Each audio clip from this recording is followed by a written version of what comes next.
भगवान राम से प्रार्थना है कि मुझे रामायण और राम कथा आपके सामने प्रस्तुत करने की सुबुद्धि और शक्ति दें। इस वीडियो में हम राम जन्म कथा का एक संक्षिप्त विवरण देंगे, जिसमें आप भगवान राम के जन्म का एक सार देखेंगे। त्रेता युग में जब विनाशक शक्तियां धरती पर विनाश लीला फैलाती हैं, जैसे रावण, असुर, राक्षस आदि, तीनों लोगों के इस विनाश को रोकने के लिए इंद्र, देवता, ब्रह्मा, धरती और अन्य ऋषि मुनि भगवान विष्णु के पास जाते हैं। वे नारायण की स्तुति करते हैं, वैसे ही जैसे हम विपत्ति के समय भगवान के पास जाते हैं। ब्रह्मा, महेश, ऋषि मुनि सबकी व्यथा सुन करुणा में भगवान विष्णु वचन देते हैं कि वे धरती पर एक मनुष्य अवतार लेंगे। अधर्म को करने वाले और अधर्म को फैलाने वाले, उनका विनाश करने के बाद भगवान फिर से धरती पर धर्म की स्थापना करेंगे। भगवान विष्णु ये सुनिश्चित करते हैं कि वे कौशल्यानंदन दशरथ पुत्र के रूप में जन्म लेंगे। रावण, जो उस समय अपनी शक्तियों का दुरुपयोग कर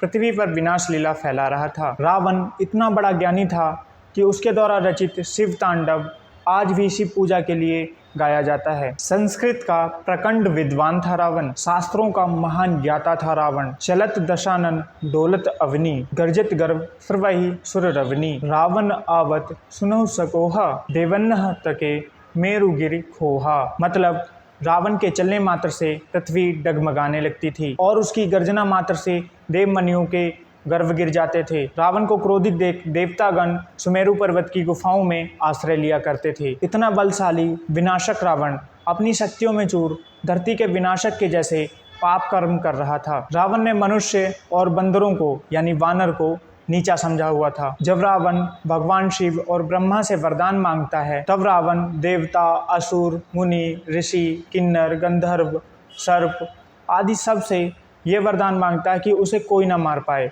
पर मनुष्य और बंदरों को नीचा समझने के कारण वो मनुष्य और बंदर से ना मरने का वरदान नहीं मांगता है। यही मनुष्य और बंदर उसकी लंका का अंत और उसका अंत करने वाले थे। वहीं दूसरी तरफ अयोध्या में दशरथ परेशान थे। इक्ष्वाकु, दिलीप, भगीरथ जैसे महान प्रतापी राजा जिस सूर्यवंश में हुए थे, उस सूर्यवंश के कुल का अंत दशरथ के साथ कहीं ना हो जाए, क्योंकि दशरथ की कोई संतान नहीं थी। दशरथ को चिंता में देख ऋषि वशिष्ठ दशरथ से पुत्र कामेष्टि यज्ञ करने को कहते हैं और दशरथ को बताते हैं कि ये यज्ञ ऋषि शृंग मुनि के द्वारा पूरा हो सकता है, जो कि अथर्व वेद के महान ज्ञाता हैं। महाराज दशरथ स्वयं ऋषि शृंग मुनि के पास यज्ञ का न्योता लेकर जाते हैं और उनसे यज्ञ में आने के लिए कहते हैं। वो अपने आंसुओं से उनके चरणों को धोते हैं। दशरथ को इतना भावी देख ऋषि शृंग मुनि यज्ञ में आने के लिए राजी हो जाते। पुत्र कामेष्टि यज्ञ शुरू होता है और इस यज्ञ से प्रसन्न होकर भगवान सूर्य प्रकट होते हैं। भगवान सूर्य दशरथ को उनके सभी मनोरथ पूरे होने का वरदान देते हैं और एक पात्र देते हैं जो खीर से भरा हुआ होता है। खीर का एक भाग महाराज दशरथ कौशल्या को देते हैं और दूसरा भाग कैकेयी को देते हैं। कौशल्या और कैकेयी दोनों एक एक निवाला सुमित्रा को खिलाती हैं और बची हुई खीर कौशल्या और कैकेयी स्वयं खाती हैं। नौमी तिथि मधुमास पुनीता, शुक्ल पक्ष अभिजीत हरिप्रीता, मध्य दिवस अतिशीत न धामा, पावन काल लोक विश्रामा। इसका मतलब पावन चैत का महीना नौमी तिथि थी, शुक्ल पक्ष और भगवान का प्रिय अभिजीत मुहूर्त था। दोपहर का समय था, न सर्दी थी न गर्मी थी। ये इतना पवित्र समय सबको शांति देने वाला था। इस समय पर कौशल्या नंदन के रूप में भगवान नारायण अवतार लेते हैं और सुमित्रा के बड़े पुत्र के रूप में शेषनाग अवतार लेते हैं। कैकेयी और सुमित्रा के छोटे पुत्र भगवान के ही अंश होते हैं। गुरु वशिष्ठ चारों पुत्रों का नामकरण संस्कार पूरा करते हैं। कौशल्या नंदन का नाम राम।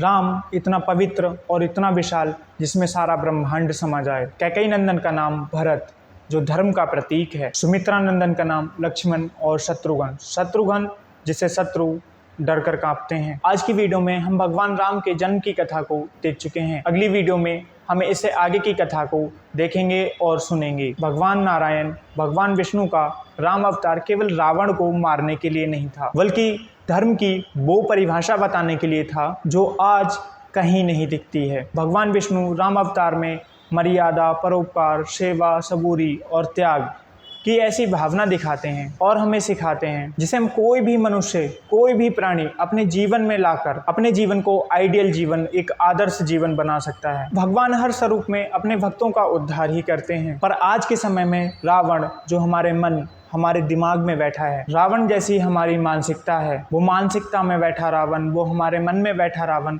हमें भगवान से बहुत दूर कर रहा है। आशा है आप मेरे वीडियो के संदेश को समझे होंगे। भगवान को पाने का एकमात्र मार्ग भगवान की भक्ति है। आज की वीडियो में इतना ही।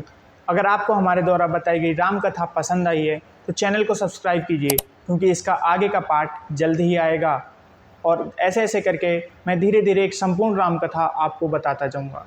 धन्यवाद।